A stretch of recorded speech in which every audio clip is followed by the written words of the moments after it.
السلام علیکم ورحمۃ اللہ وبرکاتہ۔ جی میرے پیارے بھائیوں اور میری معززات بہنوں، بلوغ المرام کتاب الجامع میں سے آج دوسرا سبق ہے۔ عن ابی ہریرہ رضی اللہ تعالی عنہ قال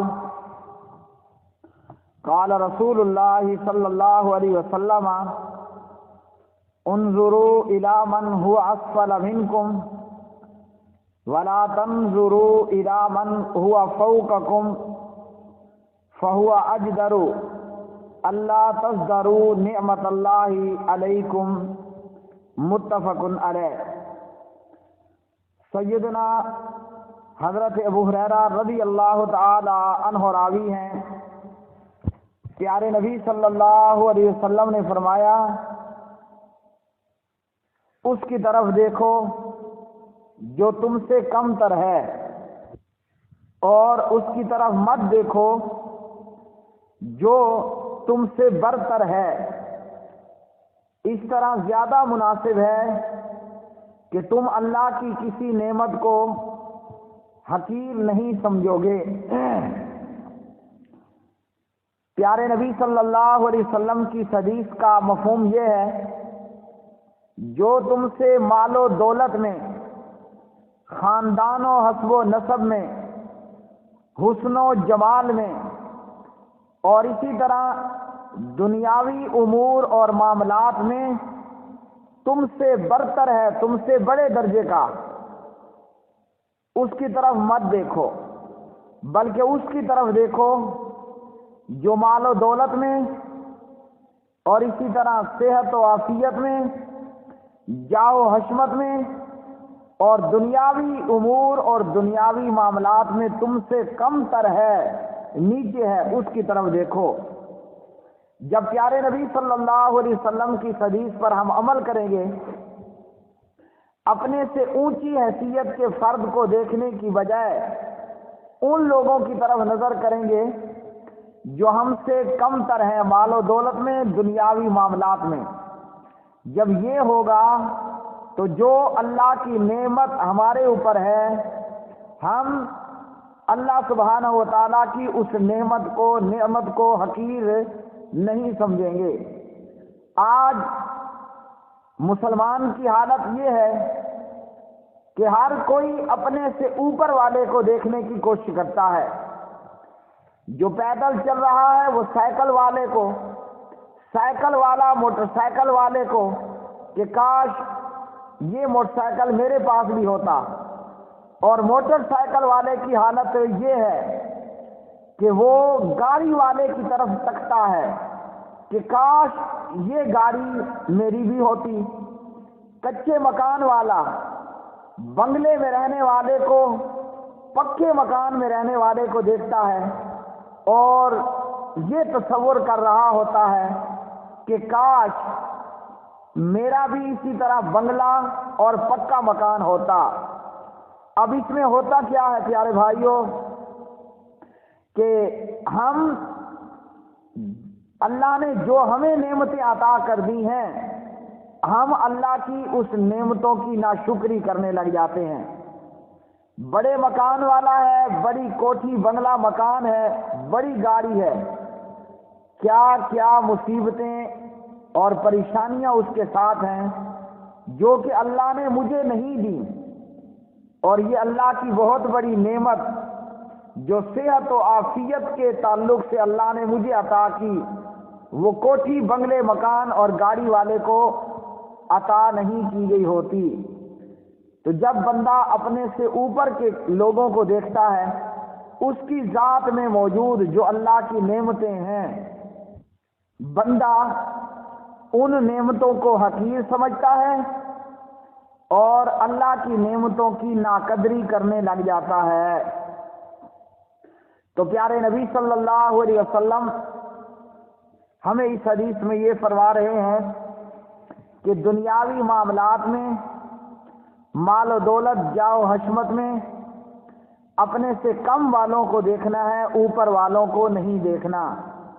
اور یہی ہماری غلطی ہمارے برے اعمال میں سے ایک برا عمل کہ جس سے آج معاشرے کے اندر کرپشن ہے، دو نمبری موجود ہے، غلط طریقے سے مال جمع کرنا، رشوت پہ رشوت لینا، اور دو نمبر کام کر کے راتوں رات کروڑ پتی بننے کی دوڑیں لگی ہوئی ہیں۔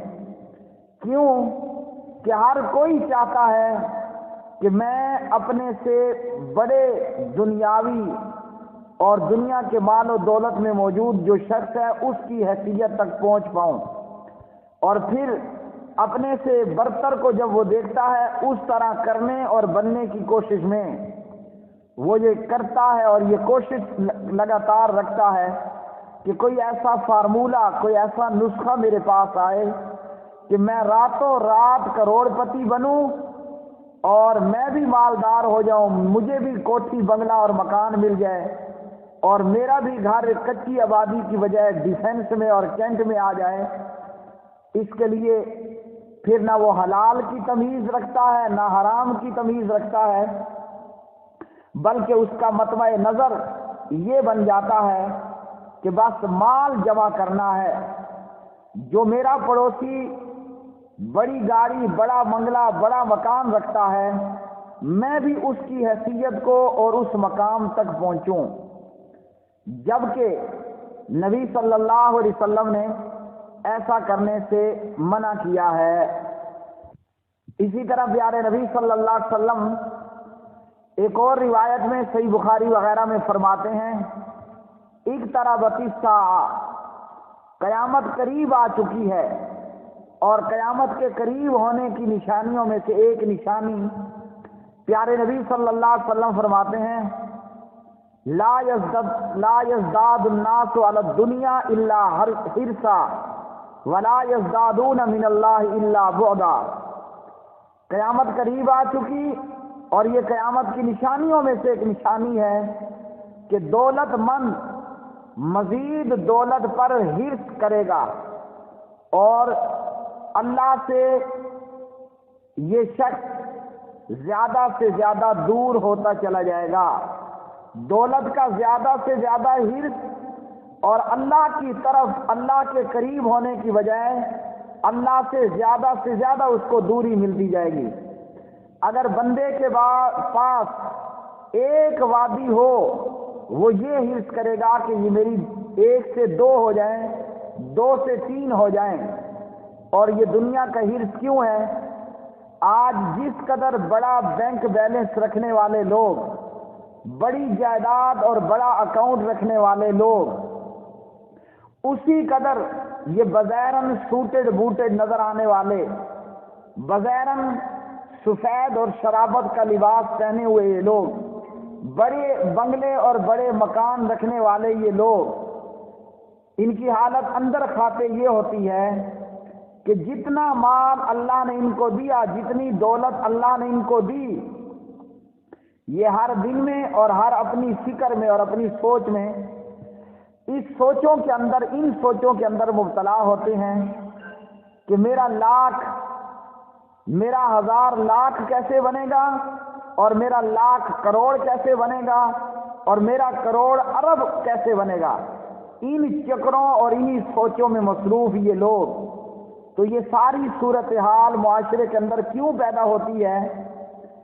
اس کی وجہ کہ ہر شخص الا من رحم ربی، سوائے اس کے کہ جس پر رب رحمان اپنا رحم کر دے، ہر شخص اس دوڑ میں ہے، اور ہر شخص کی یہ حالت ہے کہ وہ اپنے سے اعلیٰ اور برتر کو دیکھے جا رہا ہے۔ اگر وہ اپنے سے کم تر کو دیکھے تو اپنی موجود صورتحال پر اللہ کا شکر ادا کرے، اور جب اللہ کا شکر ادا کرے گا، اپنے پاس موجود اللہ کی نعمتوں پر اللہ کا جو ہے شکر ادا کرتے ہوئے اللہ کی حمد و ثنا کرے گا، تو نہ معاشرے میں کرپشن ہوگی، نہ حلال اور حرام کے مابین تمیز ختم ہو جائے گی۔ اور یہ بھی قیامت کی نشانیوں میں سے نشانیاں کہ بندہ اس فکر کو چھوڑ دے گا کہ کیا حلال ہے کیا حرام، بس اس کی فکر یہی ہوگی کہ زیادہ سے زیادہ میرے پاس دنیا اور مال جمع ہو جائے۔ اور یہ کیوں ہو رہا ہے ہمارے ساتھ کہ ہم میں سے ہر ایک بندہ، سوائے اس کے جس پر اللہ کا رحم ہو جائے، ہر ایک بندہ اپنے سے بڑے کو دیکھنے کی کوشش میں مصروف ہے، اور پھر جو دیکھ رہا ہے اس کی حیثیت تک پہنچنے کے لیے وہ اپنی حرکتوں میں، اپنے اعمال میں حلال اور حرام کی تمیز کو چھوڑے ہوئے ہے۔ اور اگر معاملہ دین کا ہو تو وہاں یہ معاملہ نہیں ہے۔ حالانکہ اللہ سبحانہ و تعالیٰ نے کیا فرمایا سورہ البقرہ پارہ 2 کے اندر، اور اسی طرح دیگر مقامات پر، اعوذ باللہ من الشیطان الرجیم، فاستبقوا الخیرات، نیکیوں میں ایک دوسرے سے سبقت حاصل کرنے کی کوشش کرو۔ اگر تمہارا بھائی اللہ کی راہ میں 50 ریال، 50 روپے، 50 ڈالر دے رہا ہے، دوسرے مسلمان کو چاہیے کہ یہ 100 اور 70 ریال، ڈالر، روپے دینے کی کوشش کرے، لیکن وہاں اپنے سے آگے والے کو نہیں دیکھنا، بلکہ وہاں ہمارے یہ جملے ہوتے ہیں کہ جسے اللہ نے بھوکا رکھا ہم اسے کیوں کھلائیں؟ اگر اللہ چاہتا تو اللہ اس کو بھی کھلا دیتا۔ صحابہ کرام رضوان اللہ علیہم اجمعین، جو کہ لا الہ الا اللہ محمد الرسول اللہ پڑھنے والوں کے لیے آئیڈیلز ہیں، صحابہ کی کیا حالت ہے کہ وہ فاستبقوا الخیرات پر عمل پیرا ہیں۔ ہر ایک کی یہ کوشش ہوتی ہے کہ میں ایک سے بڑھ کر ایک ایسا عمل کروں کہ جو میرے بھائی نے نہ کیا ہو۔ جیسا کہ پیارے نبی صلی اللہ علیہ وسلم نے بے شمار موقعوں پر اسلام کی سربلندی کے لیے مال مانگا، ابو بکر اپنے سارے گھر کا مال سمیٹ کر لے آتا ہے، اور عمر یہ کہتا ہے کہ آج تو میں ابو بکر سے آگے بڑھوں گا۔ عمر اپنے گھر کا آدھا مال لے کر آ جاتا ہے،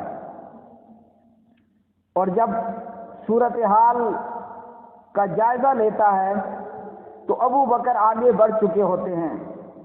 اسی طرح عثمان اپنا ہزاروں اور کروڑوں کا مال اللہ کی راہ میں خرچ کر دیتا ہے، اور ایک ادنا اور غریب صحابی جس کے پاس دینے کے لیے کچھ نہیں ہے، وہ دن بھر دہاڑی اور مزدوری کرتا ہے، اور چند کھجور جو اس کو مزدوری میں ملتی ہے وہ اللہ کی راہ میں پیش کر دیتے ہیں۔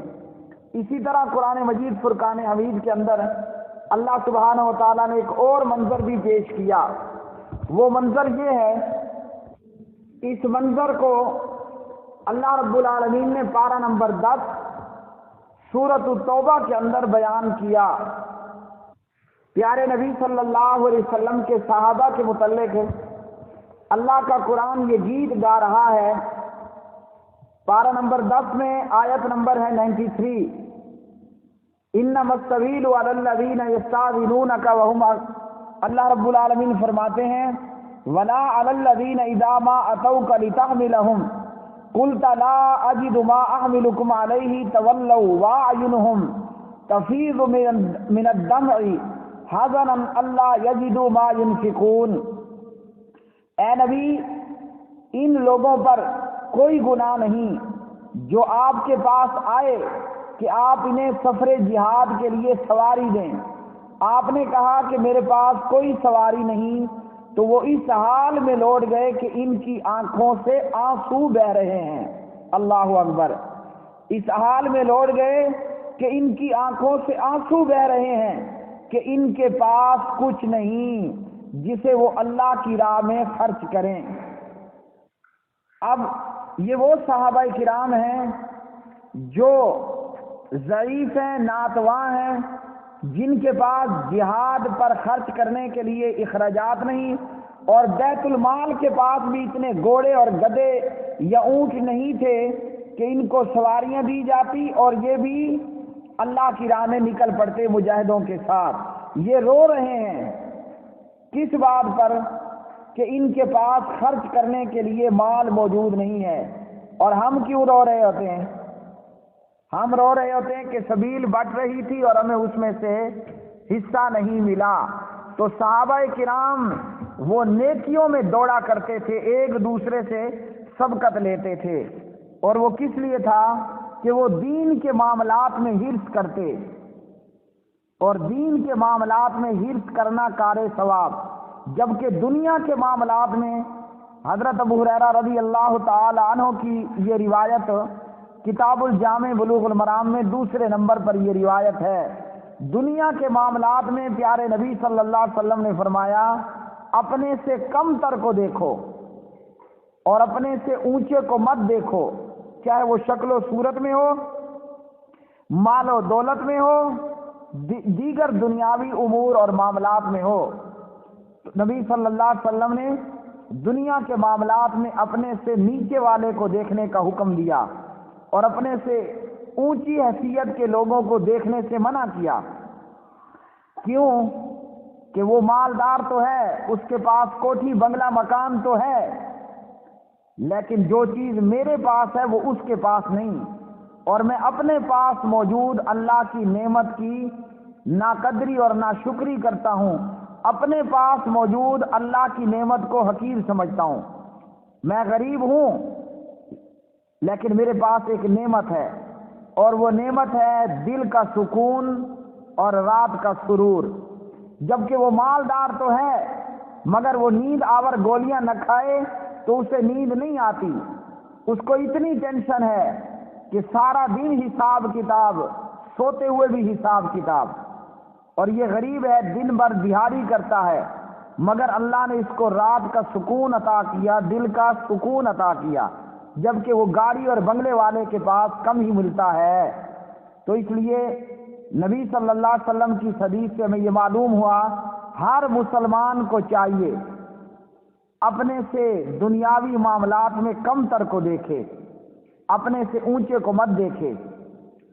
اور جب دین کا معاملہ ہو تو دین کے معاملے میں ہم نے حرص کرنی ہے.